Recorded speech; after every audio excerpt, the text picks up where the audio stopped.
Welcome to Priya stitching. நான் உங்க பிரியா பேசுறேன். இன்னைக்கு நம்ம என்ன பார்க்க போறோம்னா, ஆரி ஒர்க் பண்ணி ரெடிமேட் பிளவுஸ் வருது இல்லையா, அது எப்படி வந்து கட் பண்றது அப்படின்னு நம்ம பார்க்க போறோம். இந்த அளவுலாம் எப்படி கொடுத்துருக்காங்கன்னு பார்க்க போறோம். இப்ப பாருங்க, இது வந்து பேக்கு. இப்போ நான் வந்து எல்லாமே கட் பண்ணி வச்சிருக்கேன். ஃப்ரண்ட், பேக், ஸ்லீவ் எல்லாத்தையும் கட் பண்ணி வச்சிருக்கேன். அவங்க வந்து நெக் வந்து 8 தான் எடுத்திருக்காங்க. இதுல பாத்தீங்கன்னா 10 இருக்கு. இப்போ கஸ்டமர் வந்து 10 வைக்கலாம் ஓகே அப்படின்னு சொல்லிட்டாங்கன்னா, நம்ம வந்து 10 வச்சு கொடுத்துடலாம். இல்லைன்னா நம்ம கண்டிப்பா வந்து அதுல 8 தான் நம்ம வைக்கணும். இது எப்படின்னா, மேல வந்து கட் பண்ணக்கூடாது. ஏன்னா அது ஒரு மணியை நம்ம எடுத்துட்டா கூட ஃபுல்லாவே பிரிஞ்சு வந்துடும். அது வந்து ஒரு ஒரு தையல் தான் போட்டிருப்பாங்க, நாட்டே போட்டிருக்க மாட்டாங்க. அங்கங்க ஒரு 2 மணி விட்டு தான் நாட் போட்டிருப்பாங்க. அதனால கண்டிப்பா உங்களுக்கு பிரிஞ்சு வந்துடும். அந்த பேக்ல பாத்தீங்கன்னா அந்த முதுகு பீஸும் பாருங்க, ரொம்ப சின்னதா தான் வரும். இது நம்ம கீழே ஒரு பீஸ் கொடுத்து இந்த மாதிரி மடிச்சு அடிச்சுக்கணும். அதே மாதிரி நெக்கோட அகலமும் பாருங்க, இதுல வந்து 3 இருக்கு, இதுல பாருங்க 4 இருக்கு. அப்ப என்ன பண்ணணும்னா, இங்க சென்டர்ல ஒரு தையல் நீங்க போட்டீங்கன்னா, அப்போ அந்த அகலம் கொஞ்சம் உங்களுக்கு சுருக்கம் கொடுக்கும், கரெக்டா இருக்கும். 3 கரெக்டா வந்துடும். ஸ்லீவ் பாத்தீங்கன்னா இதுல 9 கொடுத்துருக்காங்க. அவங்க கேட்டது 7 தான் கேட்டிருக்காங்க. இப்ப பாருங்க, இதுல இருந்து நம்ம மணி எடுத்தாலும் உங்களுக்கு கரெக்டா வராது. அது ரொம்ப கட் ஆயிடும். அது கட் ஆகும் போது ஒரு தையலை நம்ம எடுத்துட்டாலே ஃபுல்லாவே வந்துருது. எல்லாமே பாருங்க 2 2 3 3 அந்த மாதிரி கொடுத்துருக்காங்க. அதுவும் போயிடும். இப்ப ஃப்ரண்ட் நெக் பாருங்க, ஃப்ரண்ட் நெக் 8 கொடுத்துருக்காங்க, 8.5 கொடுத்துருக்காங்க. இதுல பாருங்க நம்மளுடைய கஸ்டமருடைய அளவு 7 தான். இப்போ இது ஃப்ரண்ட் வந்து ப்ராப்ளம் கிடையாது. நம்ம 1.5 இன்ச் இப்படி மேல ஏத்தி நம்ம வந்து ஸ்டிச் பண்ணிக்கலாம். ஃப்ரண்ட் வந்து பிரச்சனை இல்லை, இந்த மாதிரி எடுத்துக்கலாம். இந்த மாதிரி நீங்க கரெக்டா எடுத்துக்கோங்க. இப்ப எப்படி கட் பண்றதுன்னு சொல்லி காட்டுறேன் பாருங்க. பேக் போட்டேன், ஸ்லீவ் போட்டாச்சு. இப்ப ஃப்ரண்ட் போடுறேன் பாருங்க. பாருங்க உங்களுக்கு எவ்வளவு பீஸ் அங்க துணி இல்லாம இருக்கு பாருங்க. அந்த அளவுக்கு வந்து துணி கம்மியா இருக்கு. அவங்க வந்து ஒர்க் வந்து நம்ம வந்து எப்பவுமே மார்க் பண்ணி எங்க உங்களுக்கு அந்த பீஸ்லாம் வரணும் அப்படின்னு சொல்லி நம்ம மார்க் பண்ணுவோம். ரெடிமேட்ல அப்படி கிடையாது. அது இல்லாம இது சில்க் காட்டனா இருந்தா கூட நம்ம எடுத்துக்கலாம். கலரு இந்த கலர் கிடைக்காது. இது சில்க் காட்டனும் கிடையாது.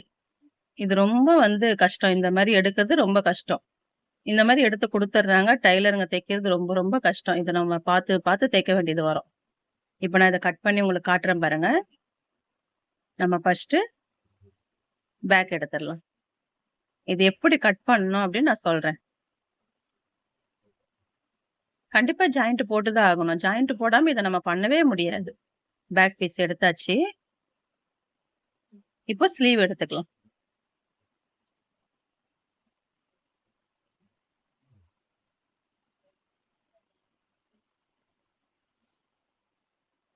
ஸ்லீவும் அதே மாதிரி நம்ம எடுத்துக்கலாம்.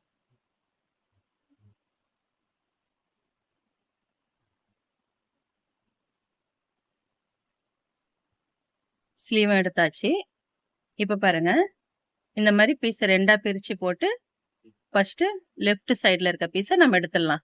நான் பாருங்க ஒரு 1/2 இன்ச் உள்ள மார்க் பண்ணி இருக்கேன். அது தெரியுதுன்னு நினைக்கிறேன் உங்களுக்கு. கிட்ட காட்டுறேன் பாருங்க. இதை பாத்தீங்களா? ஏன்னா அதுதான் வந்து நம்மளோட ரெடி அளவு. அந்த இடத்துல நம்ம கரெக்டா அந்த ஆரி ஒர்க் பண்ணிருக்காங்களே ஃப்ரண்ட், அந்த அளவு தையல் போட்டுட்டு மீதி நம்ம கட் பண்ணி எடுத்துடலாம். அந்த மாதிரி எப்பவுமே துணி விட்டு கட் பண்ணிங்க. பேக்கும் வந்து நெக் கட் பண்ணக்கூடாது. ஆரி ஒர்க் நம்ம ஸ்டிச் பண்றோம் அப்படின்னாலும் பேக் கட் பண்ணாதீங்க. ஸ்டிச் பண்ணிட்டு கட் பண்ணுங்க. இந்த மாதிரி ஒரு பக்கத்தை நம்ம எடுத்துடலாம். லெஃப்ட் சைடு இது. இப்போ ரைட் பக்கம் பாருங்க, இவ்வளவுதான் இருக்கு துணி. இதை நம்ம எப்படி போடுறோம் அப்படின்னா, கண்டிப்பா ஜாயிண்ட் வரும்.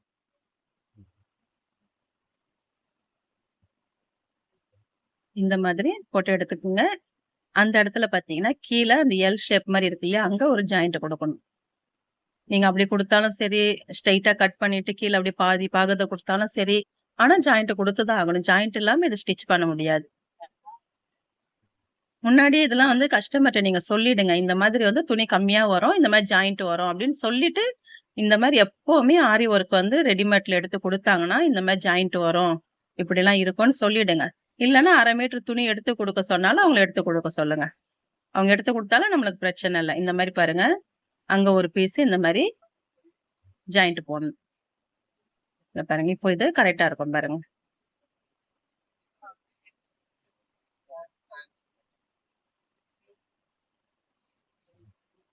இந்த மாதிரி நீங்க போட்டு எடுத்துக்கலாம். ஜாயிண்ட் போட்டு எடுத்தீங்கன்னா கரெக்ட்டா வரும். அவ்வளவுதான். இந்த பீஸ் நம்ம பட்டிக்கு வந்து கரெக்ட்டா யூஸ் பண்ணிக்கலாம். இவ்வளவுதான். இந்த மாதிரி நீங்க எப்பவுமே ஆரி ஒர்க் உங்களுக்கு ரெடிமேட்ல எடுத்துட்டு வந்து குடுத்தாங்கன்னா, இந்த மாரி நீங்க கட் பண்ணுங்க. அப்போ உங்களுக்கு கொஞ்சம் ஈஸியா இருக்கும். இன்னும் கூட சின்னதா வரும் துணி. அப்போ நம்ம ஒரு 1/2 மீட்டர் வந்து சில்க் காட்டன் குடுத்தாங்கன்னா, 1/2 மீட்டர் நம்ம எடுத்துக்கலாம். இந்த வீடியோ உங்களுக்கு புடிச்சிருக்கும்னு நெனைக்கிறேன். இந்த மாரி வீடியோ பார்க்க நம்ம சேனல சப்ஸ்கிரைப் பண்ணிக்கங்க. இந்த பாருங்க எந்த துணியுமே நீங்க தூக்கி போட்டுறாதீங்க. இந்த ஃபுல்லாவே இந்த ப்ளவுஸ முடிச்சுட்டு